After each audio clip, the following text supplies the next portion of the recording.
بسم اللہ الرحمن الرحیم۔ پچھلی گفتگو میں آپ نے سماعت فرمایا کہ آپ کے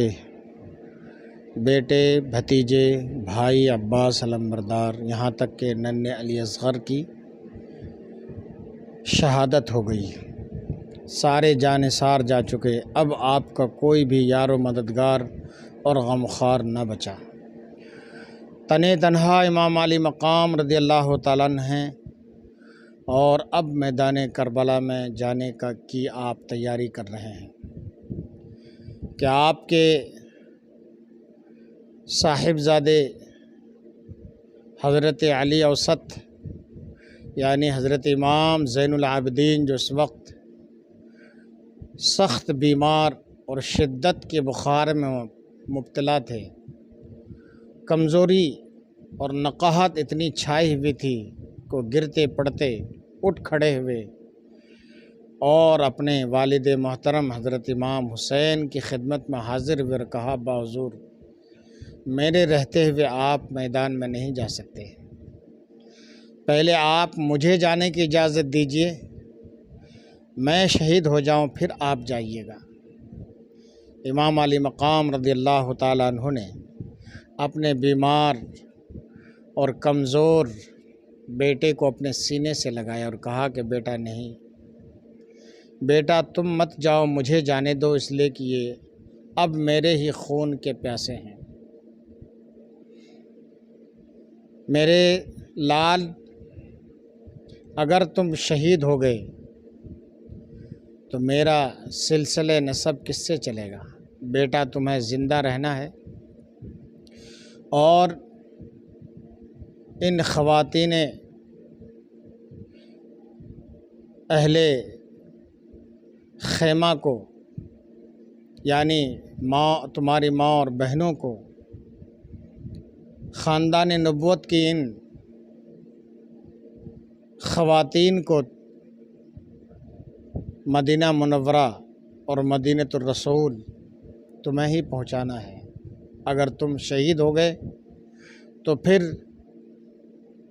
ان کی خبر گیری، ان کی نگہبانی اور ان کی حفاظت کون کرے گا؟ اور بیٹے سنو، اگر تم شہید ہو گئے تو میرے پاس جو میرے نانا جان صلی اللہ تعالیٰ علیہ وسلم کی امانتیں اور یادگاریں ہیں، وہ امانتیں اور وہ یادگاریں میں کن کو سونپوں گا؟ اس لیے تمہیں زندہ رہنا ہے اور اپنے باپ اور اپنے دادا اور اپنے نانا جان صلی اللہ تعالیٰ علیہ وسلم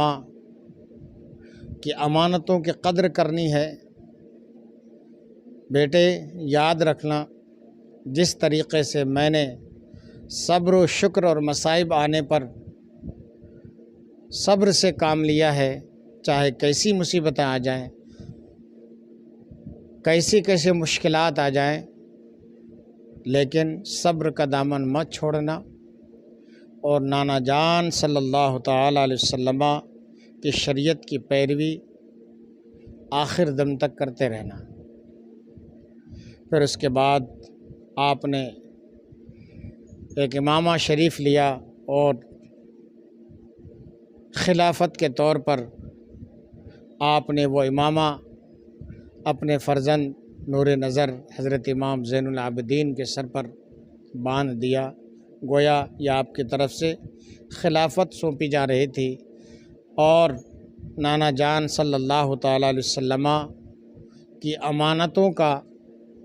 آپ کو ذمہ دار بنایا جا رہا تھا۔ اس کے بعد حضرت امام علی مقام رضی اللہ تعالیٰ عنہ ہاتھ میں تلوار ذوالفقار لیتے ہیں، کمر میں پٹکا باندھتے ہیں، نانا جان صلی اللہ تعالیٰ علیہ وسلم کا امامہ سر پر باندھتے ہیں، اور جیسے ہی میدان کی طرف جانا چاہتے ہیں کہ خواتین کی طرف سے خیمے میں سے ایک شور برپا ہو گیا۔ زینب بہن نے کہا، بھائی آپ ہمیں چھوڑ کر کہاں جا رہے ہو؟ زوجہ محترمہ نے کہا کہ میرے سرتاج، آپ ہمیں اس بیابان میں ان خونخواروں میں چھوڑ کر کس کے سہارے جا رہے ہو؟ بیٹی زینب نے کہا کہ ابا حضور، جن لوگوں نے میرے چھوٹے بھائی علی اصغر کی جان تک نہیں بخشی، وہ ہمارے ساتھ کیا سلوک کریں گے؟ آپ ہمیں کس کے سہارے چھوڑ کر جا رہے ہو؟ کن لوگوں کے بیچ چھوڑ کر جا رہے ہو؟ ابا حضور، آپ ہمیں اس طرح بے یار و مددگار چھوڑ کر نہ جائیں۔ آپ نے سب کو سمجھایا، تسلی دی اور کہا کہ یہ سب کے سب اب میرے ہی خون کے پیاسے ہیں، اور میری جان لے لیں گے تو ان کو تسکین ہو جائے گی، ان کو سکون مل جائے گا۔ امام علی مقام رضی اللہ تعالیٰ میدان کربلا کی طرف جاتے ہیں، اور جا کر آپ اتمام حجت کے لیے، حجت پوری کرنے کے لیے کہ کہیں میدان محشر میں اپنا یہ عذر پیش نہ کریں کہ ہم نے امام کے مقام اور مرتبے کو پہچانا نہیں تھا، امام حسین کے مقام اور مرتبے کو ہم نے پہچانا نہیں تھا، اس لیے آپ نے اتمام حجت کے لیے، حجت تمام کرنے کے لیے، ان کے عذر کا دروازہ بند کرنے کے لیے آپ نے تقریر فرمائی، خطبہ دیا اور فرمایا کہ اے کوفہ والو، دیکھو میں تمہارے سامنے ہوں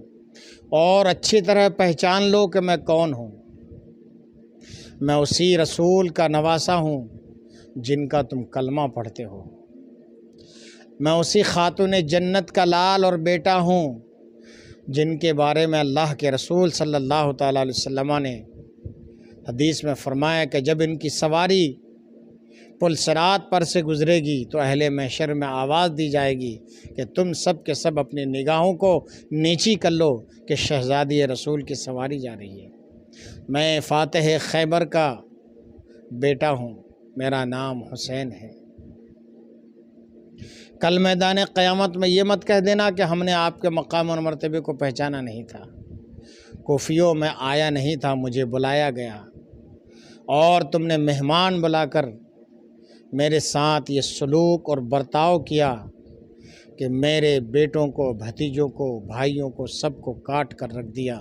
سب کو تم نے بھوک اور پیاس میں پہلے تڑپایا اور اس کے بعد سب کو قتل کر دیا۔ اب تم میرے خون کے پیاسے ہو؟ اے ابن سعد،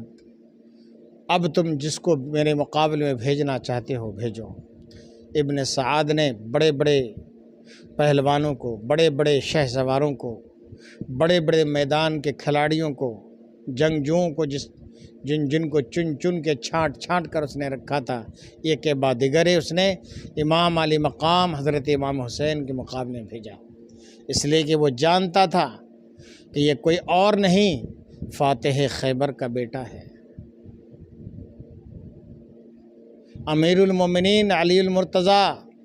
رضی اللہ تعالیٰ عنہ کا نور نظر ہے، ان کی رگوں میں ہاشمی خون موجود ہے۔ بڑے بڑے پہلوانوں کو اور جنگ کے ماہرین کو آپ کے مقابلے کے لیے بھیجا گیا۔ امام علی مقام 3 دن کے اگرچہ پیاسے اور بھوکے تھے، اور لاشیں اٹھا کر آپ کی کمر اور آپ کا جسم مبارک تھک چکا تھا، لیکن ہاشمی خون کا آپ نے وہ جو دکھایا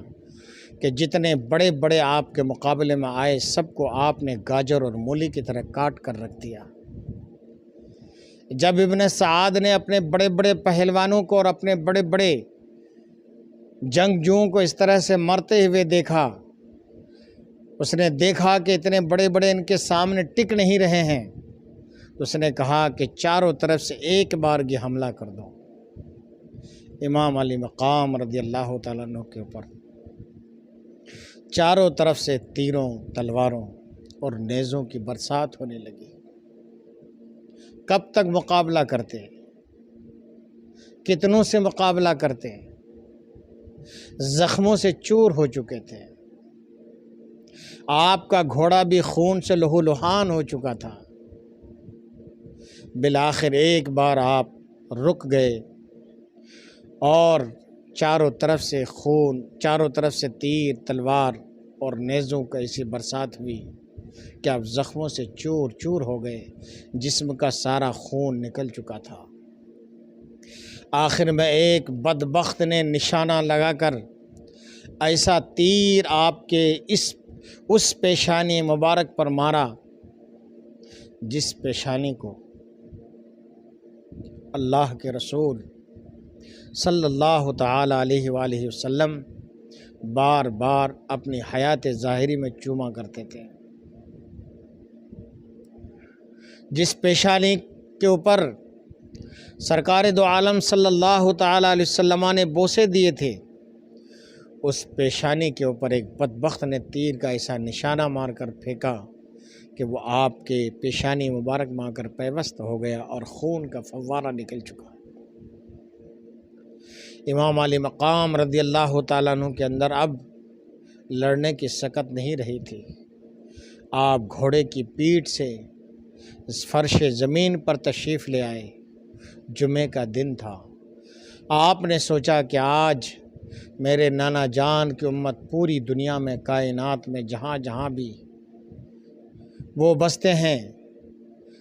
میرے نانا جان کی امتی آج مسجد میں جانے کے بعد جمعے کی نماز ادا کرتے ہیں۔ میں مکمل طور پر آج نماز جمعہ تو ادا نہیں کر سکتا، لیکن اپنے نانا جان کی امت کو آپ آخری سبق اور درس دیتے گئے کہ تمہارا تعلق کبھی مسجدوں سے، تمہارا تعلق کبھی سجدوں سے ٹوٹنا نہیں چاہیے۔ آپ نے زخموں کی حالت میں بھی، 72 زخم کھانے کے بعد بھی، پورا خون جسم سے نکلنے کے باوجود، نقاہت اور کمزوری کے باوجود، آپ نے پورے صبر و استقلال کے ساتھ اپنی پیشانی مبارک زمین پر رکھ دی اور ایک آخری سجدہ کرتے ہوئے اپنے نانا جان کی امت کو یہ درس دیا کہ تمہارا تعلق رب کی بارگاہ سے اور نماز سے اور سجدوں سے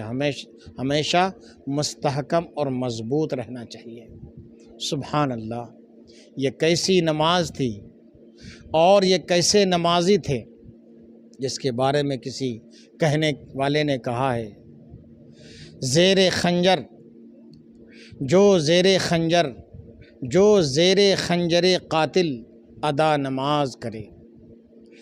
جو زیر خنجر قاتل ادا نماز کرے، نماز ایسے نمازی پہ کیوں نہ ناز کرے۔ امام علی مقام رضی اللہ تعالیٰ 56 سال 5 ماہ 6 دن کی عمر میں 61 ہجری سن 61 ہجری چاند کی تاریخ سن 61 ہجری جمعے کے دن مطابق سن 680 عیسوی کو آپ نے اپنی جان کی بھی شہادت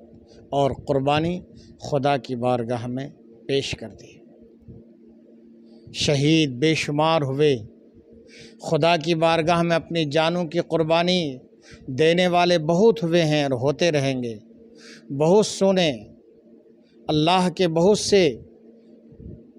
صالحین نے، اللہ کے بہت سے نیک بندوں نے، اللہ کے بہت سے برگزیدہ بندوں نے اپنی جانوں کی قربانی دی ہے اور دیں گے، لیکن امام علی مقام رضی اللہ تعالیٰ عنہ کی ذات وہ ذات ہے کہ جس کے بارے میں ایک عقیدت مند نے کہا ہے، شہنشاہ شہیداں ہو، انوکھی شان والے ہو۔ کیسی شہادت تھی اور کیسے شہید ہوئے یہ امام علی مقام نواسہ رسول کی شہادت کیسی شہادت ہے اور آپ کیسے شہید ہیں۔ شہنشاہ شہیداں ہو، انوکھی شان والے ہو۔ شہنشاہ شہیداں ہو، انوکھی شان والے ہو۔ حسین ابن علی تم پر شہادت ناز کرتی ہے، حسین ابن علی تم پر شہادت ناز کرتی ہے۔ اور کربلا کی زمین امام حسین اس شہید محبت پہ لاکھوں سلام، اس شہید محبت پہ لاکھوں سلام، اس شہید محبت پہ لاکھوں سلام۔ اللہ تبارک و تعالی تمام شہیدان کربلا کے اوپر اپنی خاص رحمتوں اور تجلیات کی بارش نازل فرمائے، اور خصوصیت کے ساتھ شہنشاہ کربلا امام علی مقام سید الشہداء نواسۂ رسول حضرت امام حسین رضی اللہ تعالی عنہ کی قبر انور پر، تربت انور پر، روضے انور پر اللہ تبارک و تعالی بے شمار رحمتیں اور برکتیں نازل فرمائے، اور ان کے صدقے طفیل میں اللہ تبارک و تعالی ہماری مغفرت فرمائے، جملہ امت مسلمہ کی مغفرت فرمائے، اور خصوصیت کے ساتھ اللہ کی بارگاہ میں، رب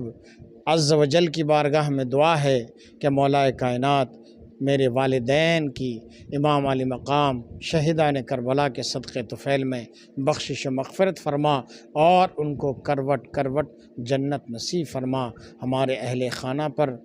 اور تمام امت مسلمہ پر خصوصی فضل و کرم فرما، آمین ثم آمین، بجاہ سید المرسلین صلی اللہ تعالی علیہ وسلم۔